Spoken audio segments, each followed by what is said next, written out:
Bonjour à toutes et à tous.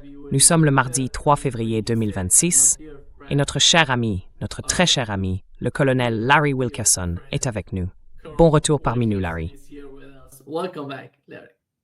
Ravi d'être avec toi, Nima. Veuillez vous abonner et cliquer sur le bouton j'aime pour nous aider à toucher davantage de personnes. Larry, laissez-moi commencer par les dernières nouvelles concernant ce qui s'est passé avec le porte-avions Abraham Lincoln. Un drone au-dessus de le Small, Abraham Lincoln, a été abattu par un F-35. Ils disent qu'il se dirigeait directement vers le porte-avions.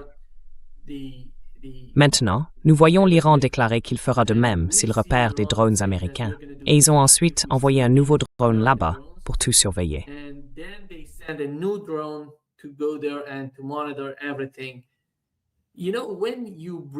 Vous savez, lorsqu'on déploie beaucoup d'actifs, beaucoup d'équipements et beaucoup d'armes dans la région, les gouvernements veulent se surveiller mutuellement pour voir ce qui se passe. Et c'est là que le moment devient dangereux, car toute erreur de calcul pourrait provoquer une catastrophe. Quelle est votre compréhension de la situation actuelle entre les États-Unis et l'Iran, sachant que les États-Unis arrivent dans la région avec autant d'armes bien préparées? L'Iran, de son côté, est totalement prêt, d'après ce que j'ai vu et entendu, à faire face à n'importe quoi, à toute attaque désastreuse. Quelle est votre opinion à ce sujet?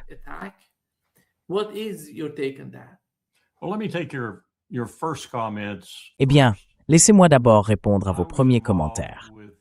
J'ai participé, je crois vous l'avoir déjà dit, à une rencontre avec le président Ahmadinejad lorsqu'il était à New York pour les réunions de l'Assemblée générale de l'ONU, lors d'une réunion privée avec Frank Wisner, Tom Pickering et quelques autres diplomates en plus de moi-même. Ma tâche à cette réunion, et je disposais de 5 minutes, tout comme Frank, Tom et les autres, était de présenter notre position pour qu'Ahmadinejad l'examine. Ma proposition portait sur un accord relatif aux incidents en mer, semblable à celui que nous avions conclu avec l'Union soviétique pendant de nombreuses années. Un accord sur les incidents en mer est un document signé entre les deux parties, ou plusieurs s'il y a lieu, qui stipule « Voici ce que nous ferons si un drone survole l'un de nos porte-avions. »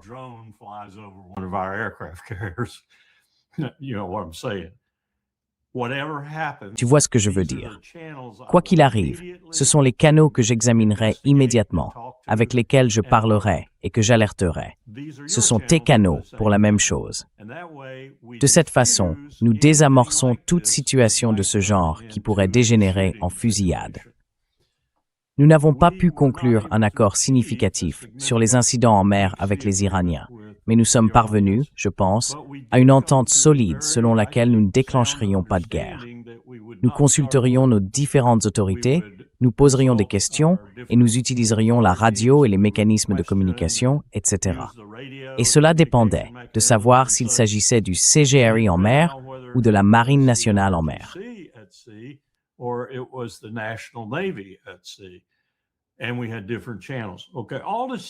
Et nous avions différents canaux.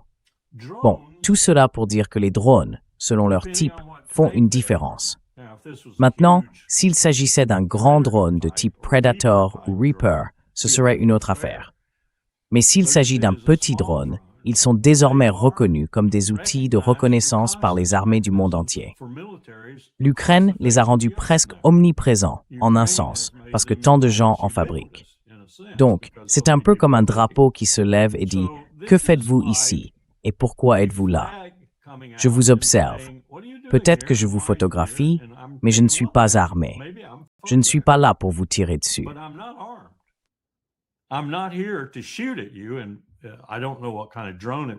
Et je ne sais pas de quel type de drone il s'agissait, mais je doute très sérieusement qu'il ait été suffisamment important pour menacer l'Abraham Lincoln. Néanmoins, ils ont pris leurs précautions. Ils ont fait ce qu'ils avaient à faire, je suppose. C'est parce que nous n'avons pas d'accord. C'est une situation dangereuse, une situation très dangereuse comme vous venez de le décrire en termes de ce qui va suivre, puis de ce qui viendra en réponse, et encore de ce qui viendra en réponse à cela. C'est donc quelque chose que les deux parties doivent comprendre, surtout si elles n'agissent pas sous des ordres d'exécution précis. Et je comprends la situation actuelle ainsi. Elles ne sont pas sous des ordres d'exécution précis.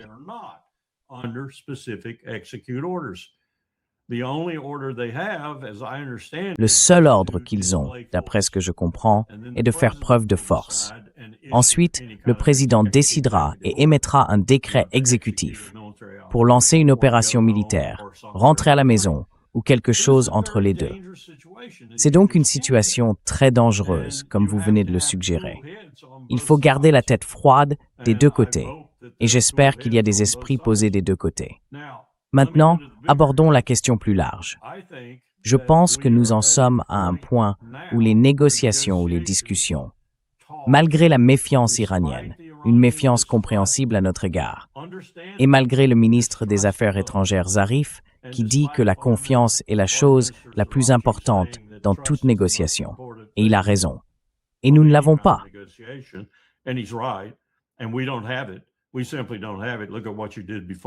Nous ne l'avons tout simplement pas. Regarde ce que tu as fait auparavant. Nous t'avons fait confiance à ce moment-là. Et regarde ce que tu as fait. Maintenant, pourquoi devrions-nous te faire confiance? Je pense toujours qu'il y a des discussions sérieuses en cours.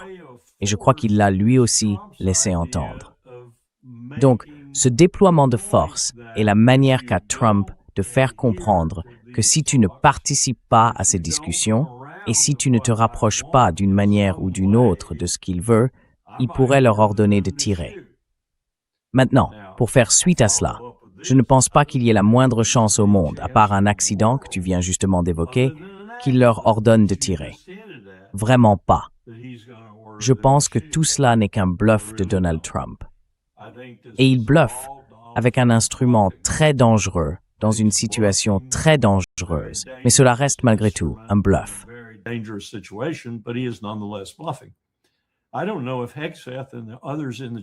Je ne sais pas si Ekmat et les autres dans la chaîne de commandement le savent réellement, le commandant du commandement central, par exemple.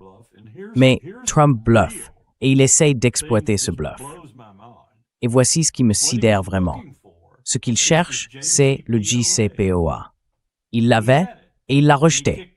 C'est ce qu'il recherche. En fin de compte, c'est bien ce qu'il recherche. Il ne va pas dire qu'ils doivent abandonner leurs missiles balistiques. Il ne va probablement même pas dire qu'ils doivent aller jusqu'à un enrichissement nul. Ce sera un accord de type JCPOA. Les Iraniens seront prêts à le mettre à l'épreuve là-dessus, et nous aurons une cessation des hostilités, si l'on peut dire, du moins dans l'immédiat.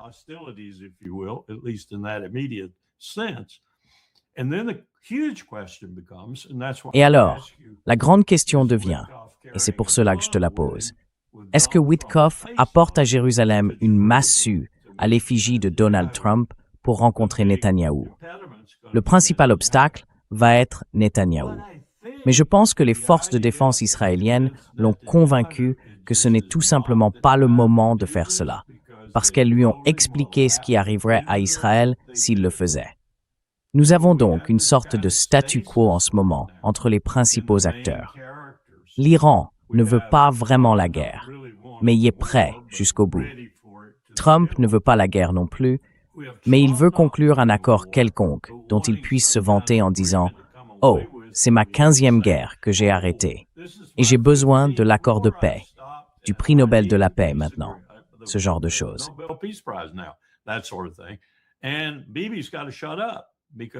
Et Bibi doit la fermer, parce que Trump ne sera pas à ses côtés si quelque chose se produit qui mène à une guerre. Et on a dit à Bibi que si cela arrivait, Israël serait détruit et qu'il devrait en fait recourir à l'arme nucléaire. Même les FDI, je ne pense pas, ne sont pas favorables à cela. Je peux me tromper complètement, mais je pense que c'est ce qui se passe en ce moment. Tout pourrait partir en vrille en 1 minute, avec un drone, comme tu l'as dit. Je me souviens de l'incident dans le golfe Persique, quand le Vincennes, notre croiseur Aegis, a abattu l'avion de ligne iranien. Eh bien, c'est le genre de situation dont on parle. Sauf qu'ici, il y a toute une armada prête à lancer une attaque.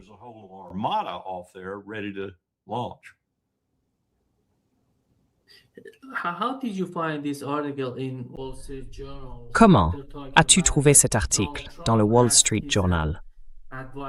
Ils disent que Donald Trump a demandé à ses conseillers de lui proposer des options pour mener une attaque rapide et décisive contre l'Iran, sans risquer une guerre à long terme au Moyen-Orient.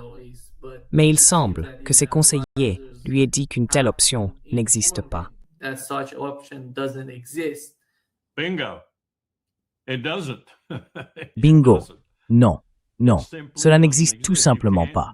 On ne peut pas, disons qu'ils réduisent leurs objectifs à capturer l'ayatollah, le président ou qui que ce soit. On ne peut même pas faire ça en Iran avec un minimum de certitude, parce que la situation y est totalement différente.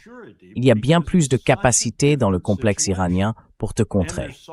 Donc, en regardant le Venezuela, j'aurais dit que les chances de réussir à capturer Maduro, comme ils l'ont fait, étaient probablement de 60%. Parce que je sais à quel point ces forces spéciales sont professionnelles. Et je sais combien de préparation cela demande. Et je vais le dire. Le Venezuela, excusez-moi, je sais à quel point les Vénézuéliens sont mauvais. D'accord? Tu mets tout ça ensemble et tu obtiens 60% de chances de succès.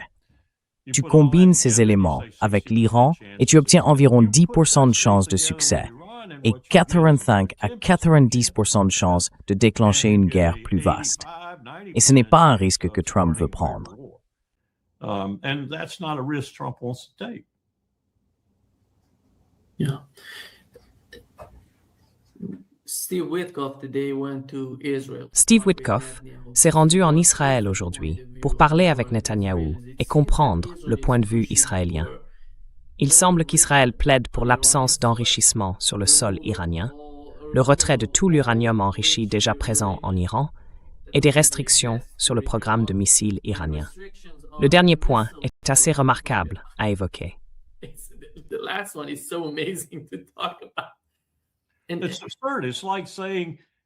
C'est absurde. C'est comme dire, d'accord, vous êtes 90 millions de personnes avec une frontière longue et presque impossible à défendre, et vous avez une multitude d'ennemis, y compris les États-Unis, et nous voulons que vous vous désarmiez. C'est ce que ça signifie, parce qu'ils n'ont pas le type d'armée conventionnelle que nous avons, ni celle que d'autres pays de la région possèdent. Les Saoudiens, par exemple. Ils ont des missiles. Ouais, et c'est leur pilier depuis toujours. Vous vous souvenez de la guerre des villes? Saddam Hussein tirait ses scuds et les Iraniens ripostaient. Eh bien, c'est là qu'ils ont compris que c'était un système sacrément efficace. Et ensuite, ils sont devenus de plus en plus performants, à la fois sur le plan national et avec un soutien étranger. C'est leur défense aujourd'hui. C'est l'équivalent de notre armée. That's their defense now. That is their equivalent of our military. I mean, sure, they have a military, they have an RGC, they have a Navy, they have... Je veux dire, bien sûr, ils ont une armée, ils ont les gardiens de la Révolution, ils ont une marine, ils ont une armée nationale, et ils ont en quelque sorte une force aérienne. Mais leur principale défense, c'est leur réseau de missiles. Leur retirer cela reviendrait à les laisser nus dans une région très dangereuse. C'est absurde d'insister là-dessus. Et Netanyahou le sait. Il le sait. Ce que Netanyahou veut, c'est un changement de régime, point final, ou le chaos. L'un ou l'autre lui conviendrait. Kinzer a aussi fait d'excellentes remarques à ce sujet. Je ne savais pas qu'il les avait formulées. C'est dans son nouveau livre. Il parlait de tous les groupes en Iran qui, aujourd'hui, travaillent de manière très professionnelle et très prudente, presque fastidieuse, pas à pas, porte après porte, ville après ville, à l'intérieur du pays, pour instaurer un meilleur gouvernement, localement, régionalement et à Téhéran. Locally, intermediately, and in Tehran. Et combien de femmes sont impliquées là-dedans? C'est un peu né de... Tu te souviens du soulèvement des femmes quand cette femme a été tuée? Et il a dit, Stephen a dit, c'est l'un des plus grands experts mondiaux en changement de régime. Il les a presque tous étudiés. Il a dit que nous ne devrions pas le faire dans le but de renverser l'ayatollah ou le majlis ou toute autre partie du gouvernement iranien existant. Nous devrions aider ces gens à devenir encore meilleurs dans la démocratisation qu'ils essayent de construire à l'intérieur de l'Iran. Non pas renverser le gouvernement, mais créer une démocratie de plus en plus significative en Iran, en reconnaissant qu'il y a déjà une certaine démocratie là-bas, probablement plus qu'en Israël. En fait, je le dis avec insistance, il y a plus de démocratie en Iran qu'en Israël, certainement aujourd'hui.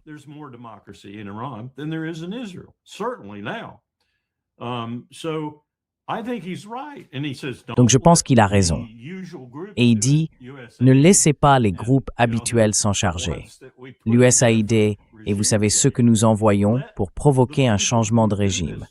Laissez plutôt les gens qui font ce genre de choses le mieux, les organisations internationales par exemple, les aider, les contacter et leur dire que vous voulez participer.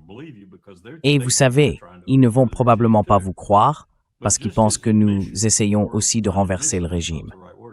Mais simplement, son étude de ces groupes et la façon dont il les décrit me donne un peu d'espoir que ce qui va se passer en Iran, si on le laisse tranquille,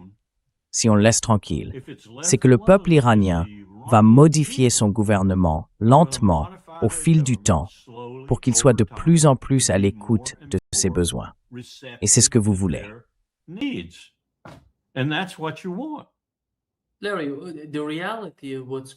Larry, la réalité de ce qui se passe en Iran, je pense que beaucoup d'entre nous vivant à l'extérieur du pays ne la comprennent pas vraiment, parce que, eh bien, tout ce qui se passe ici en Iran, on voit ces agents du Mossad, on voit toutes ces ONG essayer de... Enfin, tu sais, ces manifestations ont commencé à cause des difficultés économiques, qui ont été provoquées d'ailleurs par les États-Unis et d'autres. Et il a dit que c'était la première chose, oui. Et après cela, au lieu de laisser le peuple décider de ce qu'il veut, ils ont tout transformé en chaos parce qu'ils ne veulent aucun ordre. Ils veulent tout détruire, Larry. Le plan pour l'Iran, à mon avis, en voyant ce qui s'est passé ici au cours des 3 dernières semaines, est le même plan qu'ils avaient pour la Syrie.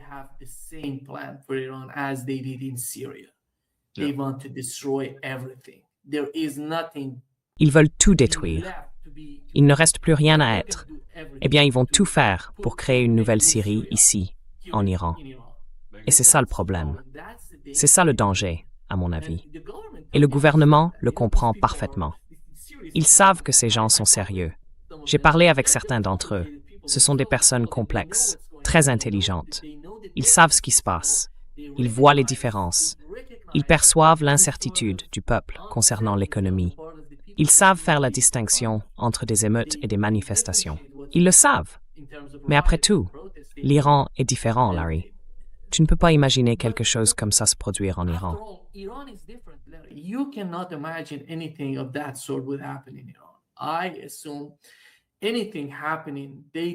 Je suppose que tout ce qui se passe, ils essaient de le manipuler autant qu'ils le peuvent ici en Iran. Ils ne laissent pas le peuple obtenir ce qu'il veut, faire pression sur le gouvernement. Ces politiques, compte tenu de l'économie, ne sont pas correctes. Il faudrait aller dans cette direction plutôt que dans celle-là. Mais cela n'arrivera pas. C'est ce que je dirais. Larry, l'opposition a essayé de tout faire lorsque ces manifestants sont sortis. Il parlait avec eux, négociait avec eux, tentait de résoudre les problèmes économiques. Mais ils ne veulent pas de cela. Ils veulent détruire l'Iran de l'intérieur, manipuler la société, attaquer de l'extérieur. Cela fait partie du plan.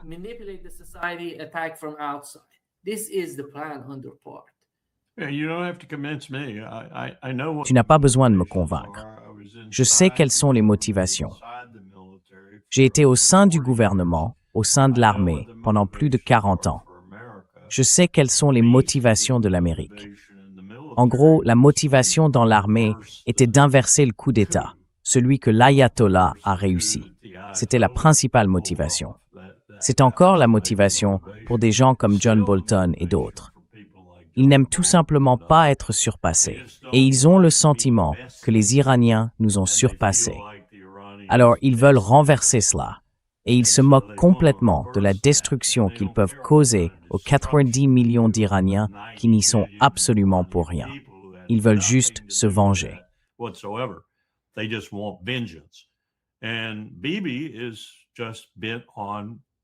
Et Bibi est simplement obsédé par la domination. Comme l'a dit le ministre des Affaires étrangères d'Oman, je vais le répéter encore une fois, le grand problème dans la région, c'est Israël. Israël, pas l'Arabie saoudite, pas l'Iran, pas l'Égypte. Le grand problème, c'est Israël. C'est lui qui empêche toute stabilisation. Parce que ce qu'Israël veut, c'est que tout reste dans le chaos pour pouvoir tout prendre. C'est ce qu'il veut. Et ils étendent ce rêve jusqu'au Somaliland, en Afrique. C'est ce qu'Israël veut. Donc vous n'avez pas besoin de me convaincre de cela. Les Iraniens sont eux-mêmes le meilleur instrument pour offrir une vie meilleure à leur propre peuple et instaurer un meilleur processus de gouvernance également.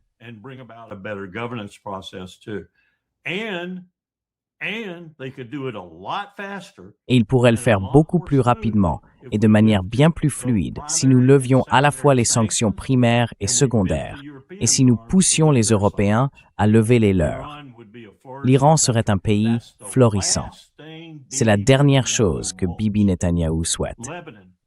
Le Liban, il en a une peur bleue depuis des années, parce que le Liban était autrefois le joyau de la Méditerranée orientale. Beyrouth était la ville où tout le monde voulait aller, d'Europe, d'Amérique du Nord et ainsi de suite. Maintenant, regardez Beyrouth. C'est la faute de Bibi, c'est la faute d'Israël. Ils ont détruit le Liban et ils l'ont refait encore et encore. Chaque fois que le Liban menaçait de se redresser économiquement et financièrement, ils l'ont bombardé sans relâche.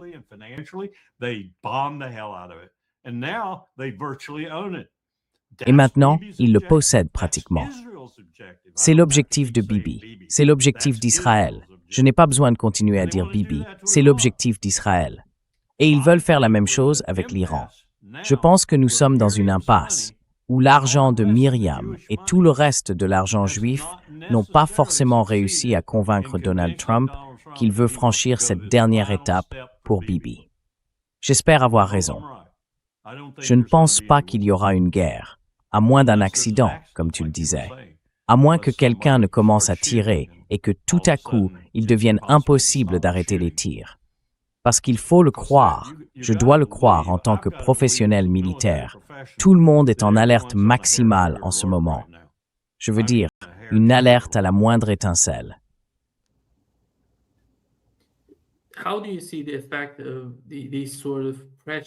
Comment voyez-vous l'effet de ce type de pression économique, militaire, géopolitique, exercée sur l'Iran par les États-Unis en ce qui concerne le rapprochement de l'Iran avec la Russie? Vous savez, quand on voit le chef du Conseil national de sécurité iranien se rendre en Russie, pour moi, c'était un message fort. L'Iran perçoit la Russie différemment en ce moment. Et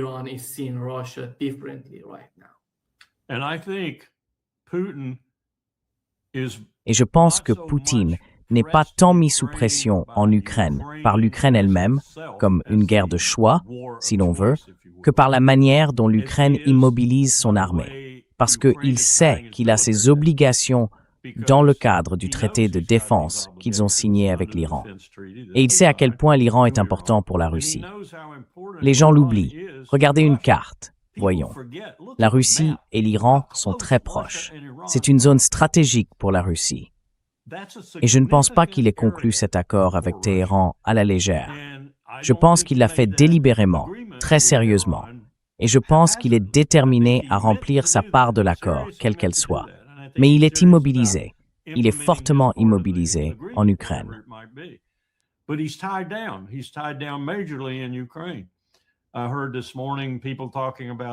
J'ai entendu ce matin des gens parler du fait qu'ils allaient aller de l'avant et marcher sur Odessa.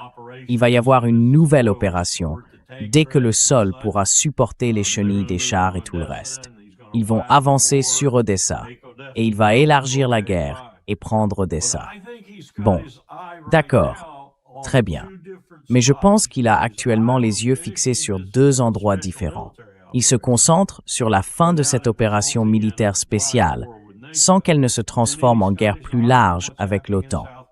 Et puis il observe ce qui se passe en Asie du Sud-Ouest. Il doit en parler avec Trump aussi, et Trump avec lui à ce sujet. Donc, si Trump décide d'aller de l'avant et de déclencher une guerre là-bas, regardez les perspectives d'un conflit plus vaste, peut-être même une guerre mondiale, une qui finirait par entraîner tout le monde dedans.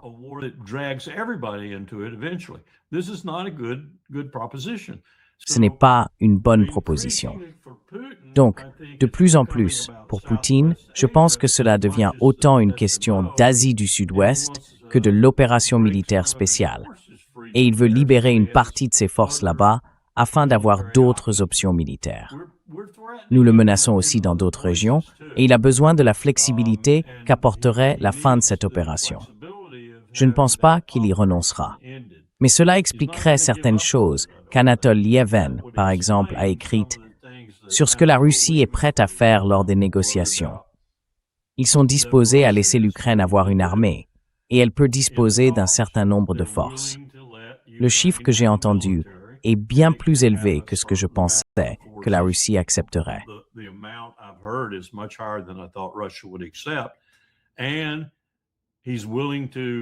Et il est prêt à négocier un peu au sujet du Donbass. Peut-être envisager une copropriété des zones encore occupées par l'Ukraine, puis organiser un référendum. Il est disposé à envisager certaines garanties de sécurité tant que cela n'implique pas la présence de forces de l'OTAN sur le sol ukrainien. Je n'aurais jamais pensé qu'il irait jusque-là, mais c'est le cas.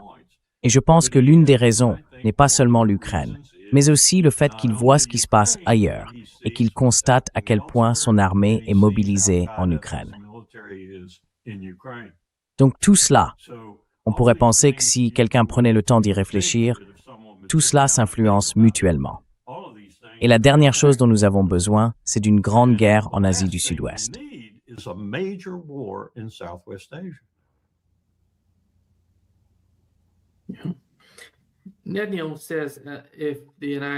Netanyahou dit que si les États-Unis n'attaquent pas l'Iran, ils vont attaquer l'Iran unilatéralement. Supposons cela, Larry. Dans ce cas, quelle serait la dynamique des interactions entre les deux, entre Israël et l'Iran, et peut-être les États-Unis, avec toutes leurs armes au Moyen-Orient? Quelles seraient les réactions entre les deux parties?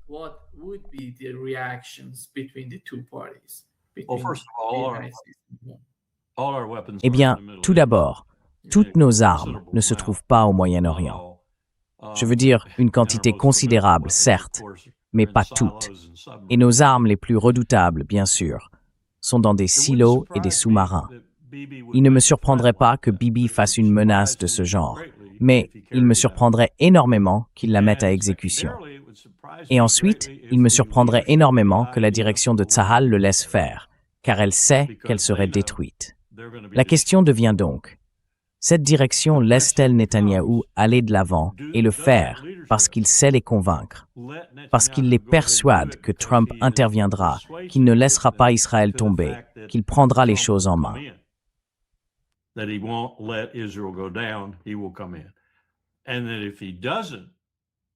Et que s'il ne le fait pas, il le menacera avec une arme nucléaire, puis il interviendra.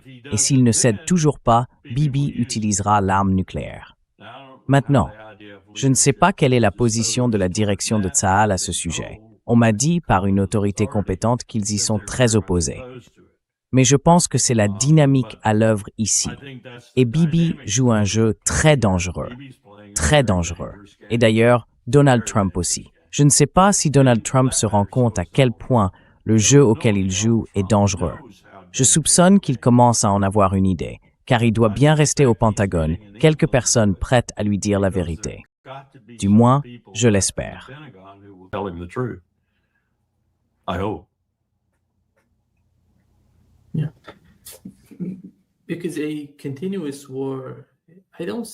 Oui, parce qu'une guerre continue.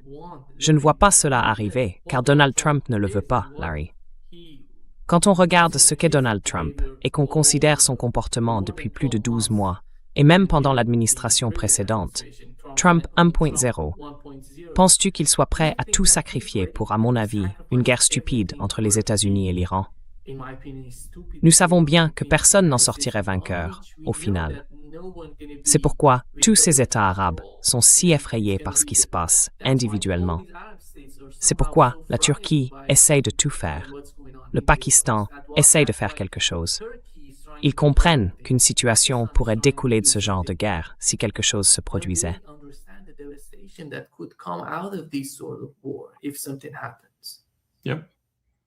Quick answer to your question, simple answer to your question is no. Oui. La réponse rapide à ta question, la réponse simple est non. Je ne pense pas que Trump soit prêt à faire cela. Maintenant, jusqu'où sa démence a-t-elle progressé? Jusqu'à quel point a-t-il perdu la tête, pour ainsi dire? Je ne sais pas. Mais le Trump que j'ai vu agir jusqu'à présent dans les deux administrations ne fera pas cela. Un accident pourrait-il le pousser à le faire? Je pense que c'est toujours une possibilité et toujours un problème.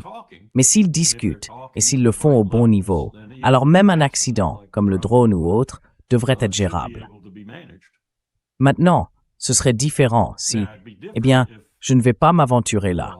Tu sais, ce serait différent si les Iraniens testaient un missile et touchaient le Lincoln, ou faisaient quelque chose de ce genre.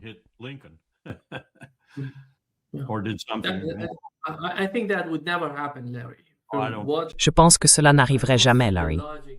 Je ne vois pas la logique d'une quelconque attaque, que ce soit de la part des Iraniens ou des Américains, car ils ne veulent aucun conflit. Nous savons qu'ils n'en veulent pas. Mais les militaires, tu sais, ils sont tellement pessimistes quant à ce qui se passe. Les négociations avec les États-Unis. Je parle des services de renseignement, de l'armée. C'est pourquoi ils sont totalement préparés à une guerre qui pourrait éclater à tout moment contre l'Iran.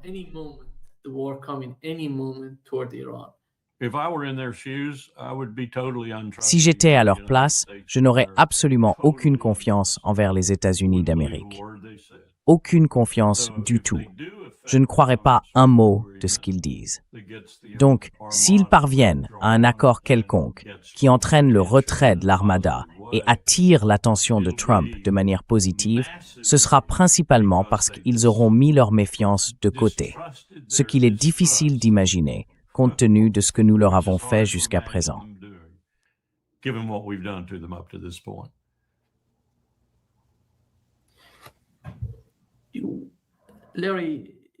Larry, penses-tu que les États arabes, essentiellement l'Arabie saoudite, les Émirats arabes unis et le Qatar, quel rôle vois-tu pour eux dans l'ensemble de la situation au Moyen-Orient? Que veulent-ils? Eh bien, vous avez sans doute appris, grâce aux renseignements et aux informations, que les Émirats arabes unis et l'Arabie saoudite sont en réalité engagés dans une guerre entre eux en ce moment. Cela doit donc préoccuper Riyad autant que l'autre camp. C'est-tu totalement différent pour US? Oui, c'est le cas. Nous n'avons pas fait ça auparavant. Non, c'est très différent.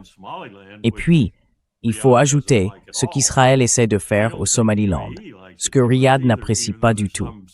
Je ne pense pas que les Émirats arabes unis aiment beaucoup cela non plus, même s'il se dit qu'Israël et les Émirats agissent ensemble. Je trouve que, si c'est vrai, c'est un moment de convenance qui ne durera pas longtemps. Mais la péninsule arabique est aujourd'hui très différente, et l'Afrique de l'Est aussi, à cause de tous ces acteurs qui s'ingèrent. Même la Libye, les Émirats y jouent également un rôle. Ils ont en ce moment beaucoup de flèches à leur arc, et chacun fait des choses différentes. Et je pense que tout cela les fascine, cette histoire avec l'Iran et l'armada qui l'entoure.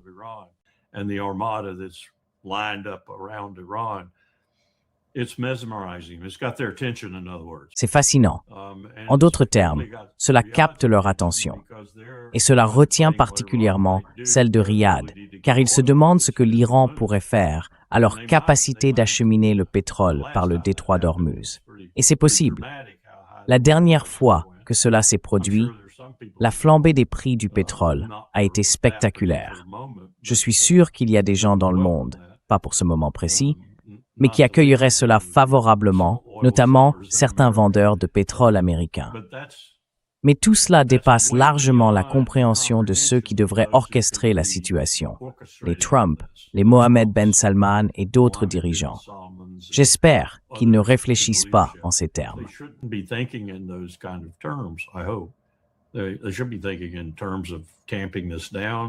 Ils devraient réfléchir en termes d'apaisement de la situation et de retour à la normale, ou du moins à une quasi-normalité. Il y a un vieux dicton dans l'armée, une expression que nous utilisions au Naval War College. Elle remonte à Julian Corbett, voire peut-être encore plus loin, une flotte en puissance. Ils avaient une flotte en puissance, comme l'Allemagne pendant la Première Guerre mondiale, par exemple. Cela signifie simplement que vous disposez d'une flotte capable de naviguer, de combattre, de perturber la marine ennemie et tout le reste, mais que vous êtes trop effrayé pour la mettre en mer à cause de ce que l'ennemi pourrait vous infliger. Eh bien, en ce moment, nous avons une armada autour de l'Iran qui ressemble un peu à cette situation. J'espère que cela restera ainsi.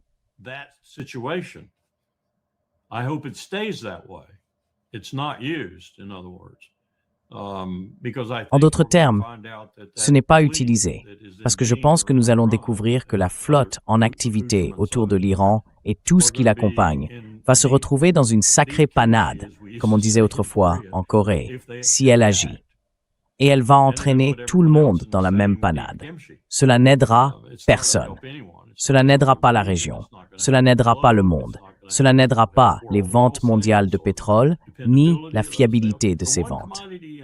La seule marchandise au monde, je pense que c'est presque une évidence, la seule marchandise dont aucun pays sur la planète ne peut se passer très longtemps, c'est le pétrole. Et donc, si vous voulez perturber le monde de manière significative, presque instantanément, jouez avec cette marchandise.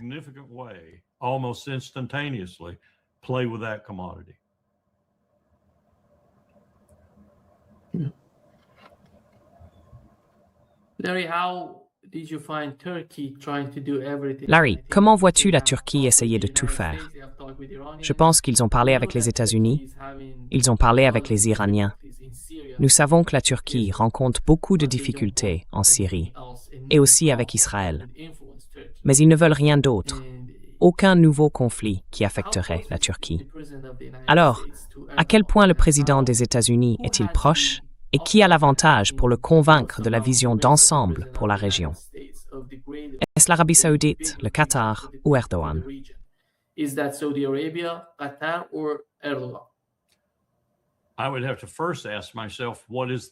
devrais d'abord me demander quel argument Erdogan va-t-il présenter.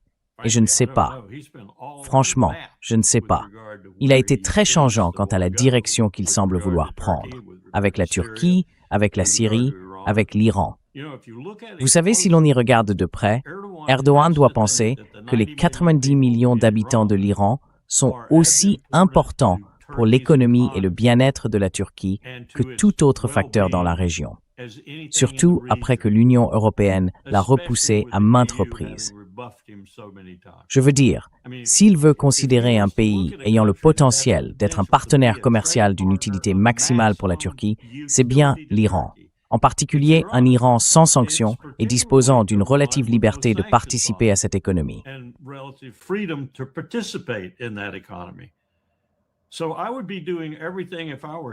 Donc à sa place, je ferai tout mon possible, en fin de compte, pour m'assurer que l'Iran s'en sorte et obtienne un nouvel accord, un accord équitable. J'essaierai de convaincre le président américain de cela du mieux que je peux, et je mettrai tout mon poids diplomatique dans la balance pour y parvenir. Mais je ne sais pas quoi penser d'Erdogan. Je ne sais tout simplement pas.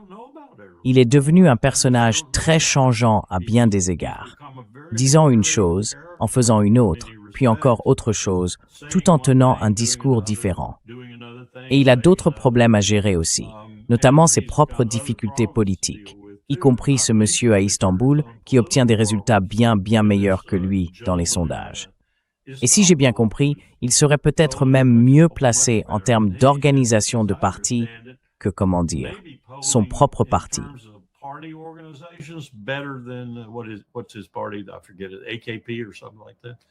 Je l'oublie, l'AKP ou quelque chose comme ça. Oui. Donc je ne sais pas, je ne peux pas répondre à ta question sur Erdogan. Il fut un temps où je pensais savoir un peu où la Turquie pourrait aller sous sa direction, mais je n'en ai plus la moindre idée.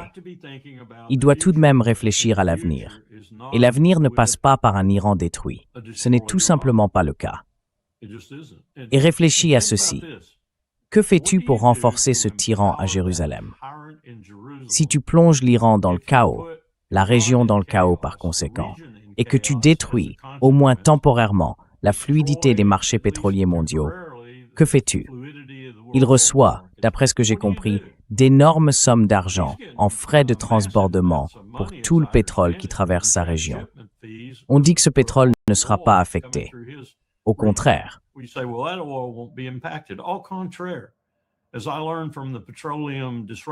Comme je l'ai appris lors de l'exercice sur la perturbation pétrolière à Pékin en 2009, où tous les pays étaient présents, Lloyd's of London, les autres compagnies d'assurance, Marriott, toutes ces différentes personnes impliquées dans les compagnies pétrolières et maritimes, quand on atteint un pic quelque part, c'est le monde entier qui atteint un pic. Quand on agit à Ras Tanura ou dans le détroit de Malacca, le monde entier tremble. Et il vaut mieux être absolument sûr de ce que l'on fait. Car lorsqu'on perturbe ce marché pétrolier, nous envisagions un baril à $300. Et tout ce que nous avions fait, c'était une attaque terroriste contre Ras Tanura, qui à l'époque avait environ 6 millions de barils par jour de capacité de production, si je me souviens bien. Nous l'avons arrêté et le pétrole est monté à $300 le baril. Les transporteurs refusaient de transporter et les assureurs refusaient d'assurer. Voilà le genre de dégâts que cela provoque. Souvenez-vous de ce que j'ai dit. Tout le monde, partout dans le monde, a besoin de pétrole.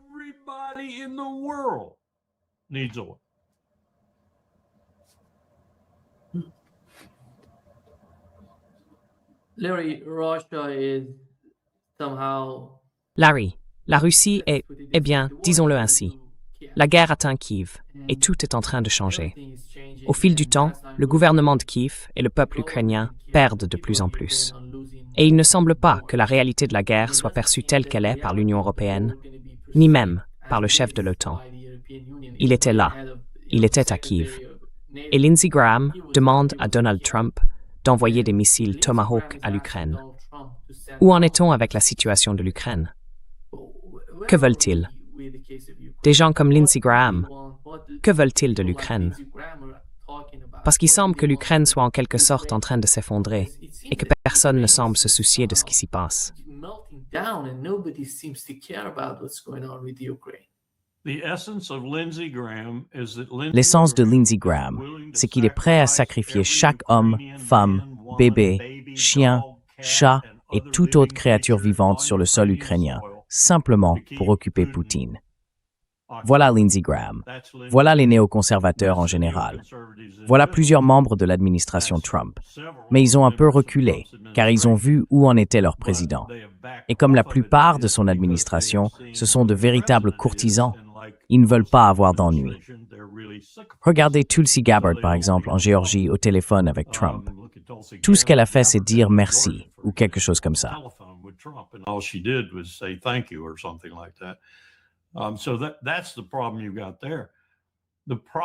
Voilà le problème que vous avez là. Le problème plus vaste, dans son ensemble, est à peu près le même. Biden a commencé. Il a lancé tout cela à grande échelle. Trump a essayé d'y mettre fin, mais il n'y est pas parvenu. Nous utilisons le sang des Ukrainiens pour enrayer la machine de Poutine. C'est ce que nous faisons. Les Européens font la même chose, à fond, mais ils le font parce que nous leur avons demandé de le faire. Vous avez donc ce désordre incroyable qui dévore des vies ukrainiennes, qui dévore l'avenir de l'Ukraine. Et cela n'a rien à voir, c'est ce qui m'agace. Cela n'a rien à voir avec notre amour pour l'Ukraine ou notre joie de soutenir un mouvement démocratique tel qu'il est.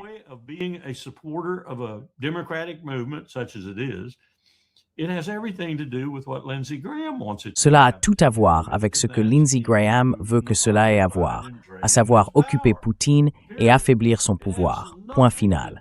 Cela n'a rien à voir avec la démocratie, la liberté, la joie ou toutes ces belles choses que nous prétendons apporter à l'Ukraine ou à tout autre endroit où nous essayons de le faire par la force. C'est de cela qu'il s'agit. Et c'est écœurant. C'est vraiment écœurant que nous versions le sang ukrainien pour cette raison. Et c'est exactement ce que nous faisons. Maintenant, je dirais que je pense que Donald Trump s'en rend compte et qu'il essaie de mettre fin à cette mise en scène.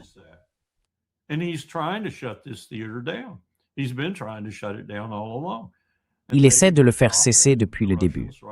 Et peut-être que Witkoff et les Russes sont en train de parvenir à un certain accord qui leur permettrait d'y arriver. Je ne sais pas. Je veux dire, Anatole semble plutôt positif, optimiste, quant à l'état actuel des discussions et à leurs paramètres. Mais à tout moment, quelqu'un pourrait tout faire capoter, y compris Zelensky. Ce n'est pas vraiment dans l'intérêt de Zelensky de mettre fin à ce conflit non plus, car Zelensky, c'est un peu comme un Lindsey Graham transplanté de Caroline du Sud à Kiev. C'est son gagne-pain de maintenir cette guerre. C'est sa position de maintenir cette guerre.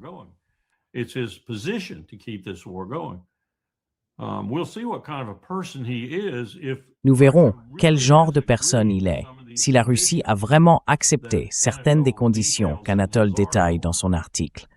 Et pourtant, Zelensky est le véritable obstacle à un accord final ou à une forme d'accord. Nous verrons alors quelle sera la position de Zelensky. Mais nous l'utiliserons. Nous l'utiliserons. Des gens comme Graham l'utiliseront. Peu importe quelle sera sa position. Ils ne voudront pas qu'il s'arrête, car tant que Poutine est empêtré en Ukraine, il n'est pas ailleurs, et il est affaibli dans cette mesure. C'est tout l'objectif de cette opération. J'aimerais que les gens puissent comprendre cela. Même Kinzer, lors du webinaire de midi aujourd'hui avec Quincy, même Kinzer, qui est devenu en quelque sorte un expert de la guerre en Ukraine, je suppose que son nouveau livre en parle.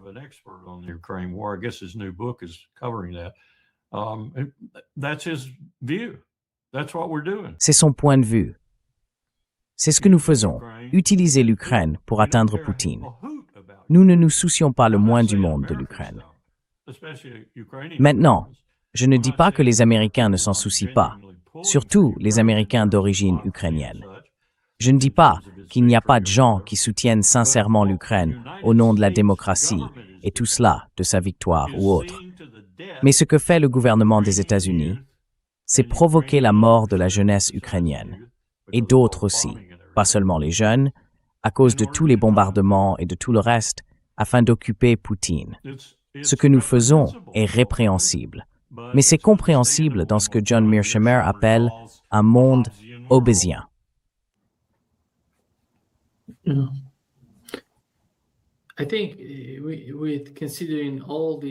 Je pense qu'en tenant compte de tous ces problèmes, en Eurasie, en Asie occidentale, en Ukraine, au Moyen-Orient et à Gaza, cela place la Chine dans une position particulière vraiment unique.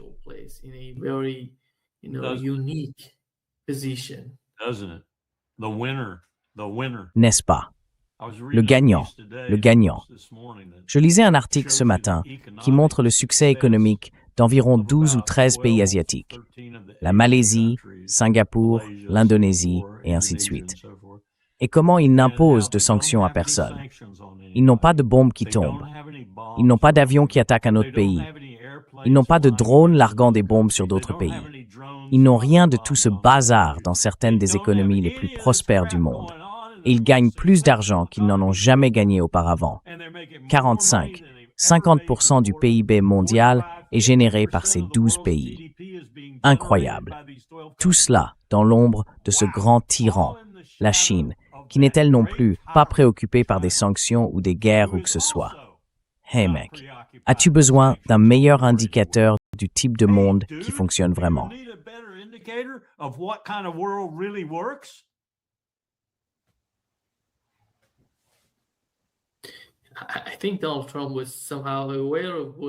Je pense que Donald Trump était d'une certaine manière au courant de ce qui se passait.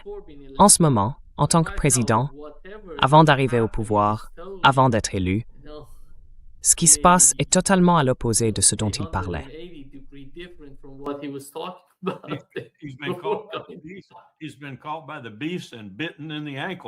Il a été attrapé par la bête et mordu à la cheville.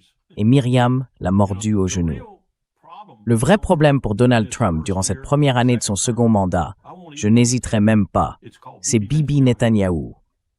Mon Dieu, il doit bien s'en rendre compte. Tu ne crois pas qu'il est assez intelligent pour le voir? Mais il ne sait pas quoi faire à ce sujet.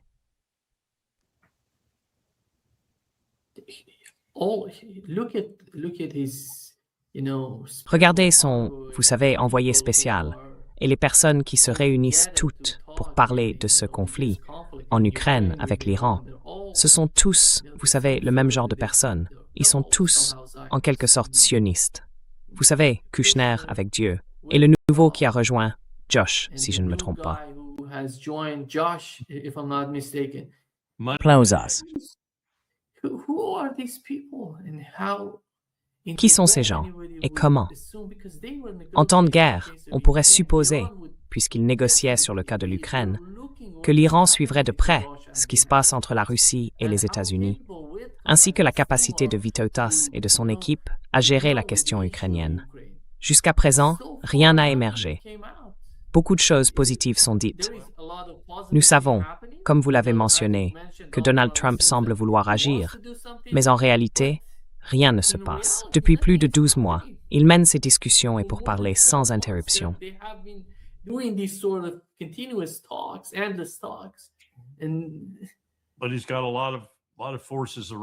Mais il a beaucoup de forces alignées contre lui. Et je ne parle pas seulement du camp opposé à la table des négociations, si l'on peut dire.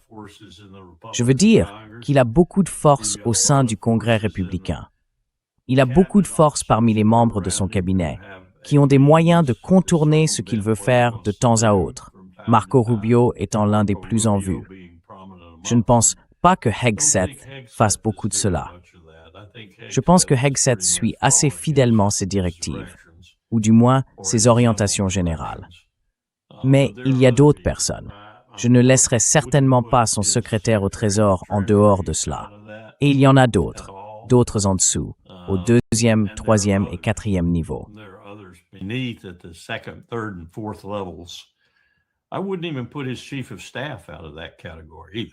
Je ne laisserai pas non plus son chef de cabinet en dehors de cette catégorie. C'est une personne rusée, si je peux me permettre un jeu de mots. Donc il a les problèmes habituels que tout président aurait, mais il a aussi des problèmes particuliers dont il est au moins partiellement responsable. Et j'ai nommé le premier, c'est Bibi Netanyahou. Si vous retirez Bibi Netanyahou de son calcul, et si vous retirez Israël de son calcul, que ce soit comme notre outil, ce que je crois, ou nous comme leur outil, selon la façon dont on veut le voir, je pense que si vous les retiriez de l'équation, la situation serait complètement différente. Complètement différente. Nous ne nous inquiéterions probablement même pas de l'Iran.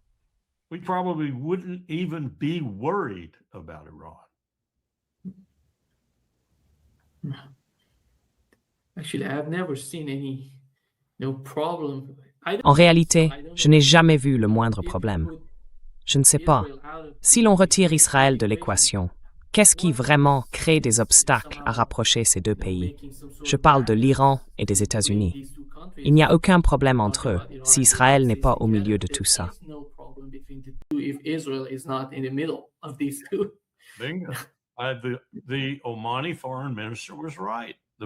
Le ministre des Affaires étrangères omanais avait raison. Le véritable problème dans la région, c'est Israël. C'est la première personne de la région, occupant une position d'autorité et d'influence, à énoncer la réalité de la région. Le problème, c'est Israël. Pas l'Iran, pas les États arabes. Le problème, c'est Israël. D'ailleurs, les chefs d'état-major ont dit au président Truman, lorsqu'il a reconnu Israël, en substance, « Vous regretterez le jour où vous ferez cela ». Et la réponse de Truman fut essentiellement « Je m'en fiche ». Tout ce que je sais, c'est que je n'ai pas d'Arabes à New York, mais j'ai beaucoup de Juifs qui votent. Je n'ai pas d'Arabes qui votent, à ma connaissance.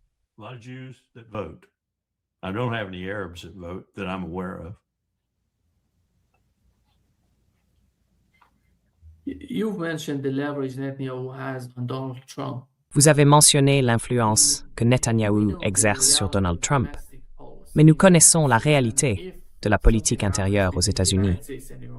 Si quelque chose se produisait entre les États-Unis et l'Iran, cela changerait complètement la position de Donald Trump, de son administration et du Parti républicain dans le pays. Une nouvelle guerre au Moyen-Orient. Ce ne serait pas, comme nous l'avons déjà dit, une guerre de 10 jours. Ce serait une guerre continue, avec beaucoup de monde impliqué, des victimes, et toutes ces dépenses liées au conflit. Je ne sais pas si ce calcul intérieur est la question la plus importante pour Donald Trump lorsqu'il s'agit de déclencher une nouvelle guerre au Moyen-Orient.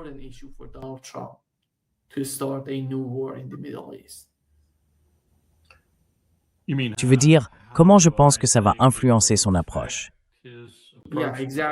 Oui, exactement. Comment ça? Tu sais, les élections de mi-mandat approchent et on sait que Donald Trump ne se porte pas très bien en ce moment aux États-Unis.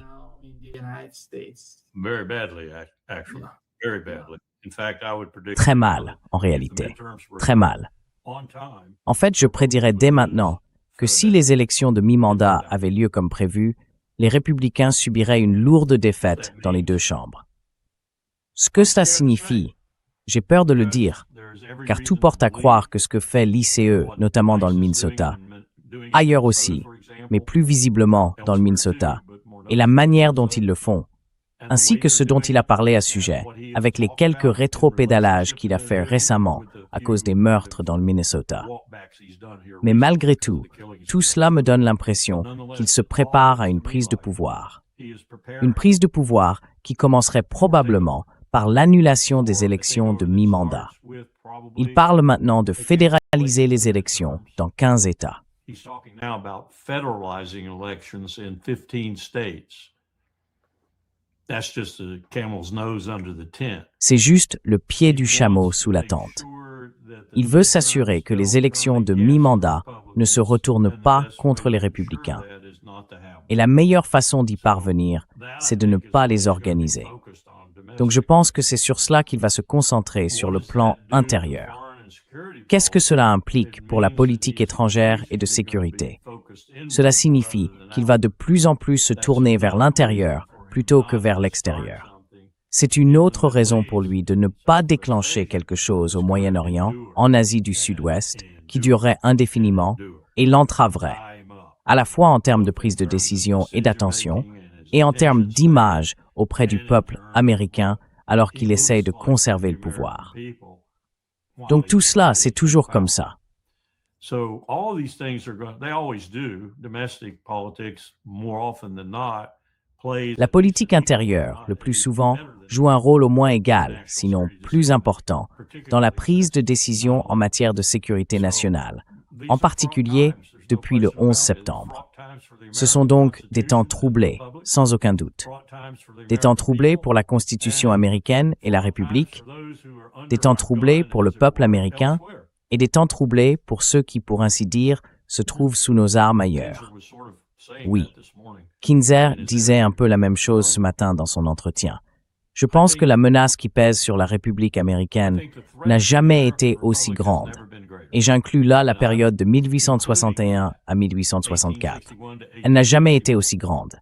C'était une guerre, et une fois que Grant a pris Vicksburg, la guerre était terminée. Beaucoup de morts après cela. The war was over. A lot of dying after that. Yes. A lot of, just like World War II in the Pacific. Oui. C'est très semblable à la Seconde Guerre mondiale dans le Pacifique. Quand le Japon a attaqué Pearl Harbor, la guerre était terminée pour le Japon. C'était fini, exactement comme l'avait dit Yamamoto. Je crains que tout ce que nous ayons fait, c'est réveiller un tigre endormi et le remplir d'une terrible détermination. Le Japon ne pouvait pas gagner après Pearl Harbor. Point final. Eh bien, nous vivons aujourd'hui une époque où nous pourrions être aux interstices de la disparition de l'Empire américain. Imaginez comment un historien écrira cela dans le futur. Bibi Netanyahou a entraîné Donald Trump dans un conflit en Asie du Sud-Ouest qui s'est étendu à travers le monde, peut-être même devenu nucléaire, et a mis fin à l'Empire américain. Et nous reviendrons sur la déclaration Balfour, sur la décision de Truman, nous examinerons tout cela. Ce sera un historien dans de nombreuses années si nous sommes encore là.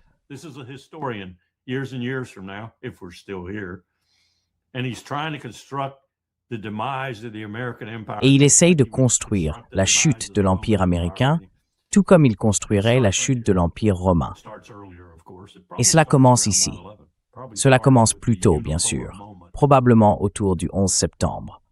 Cela commence sans doute avec le moment unipolaire. Mais nous parlons ici de choses sérieuses, et nous en parlons parce que l'Empire américain fait preuve d'incompétence dans sa manière de gérer ce petit État à l'extrémité orientale de la Méditerranée. Si vous voulez vous concentrer sur une seule entité qui pose problème à l'Amérique en ce moment, c'est celle que Harry Truman a contribué à créer à l'extrémité orientale de la Méditerranée en 1948. C'est là que commence le délitement de l'Empire. Maintenant, on me traitera d'antisémite. On me traitera d'anti-israélien. On me traitera de tous les noms. Enfin, on m'a déjà traité de tout cela. Mais c'est la vérité des choses.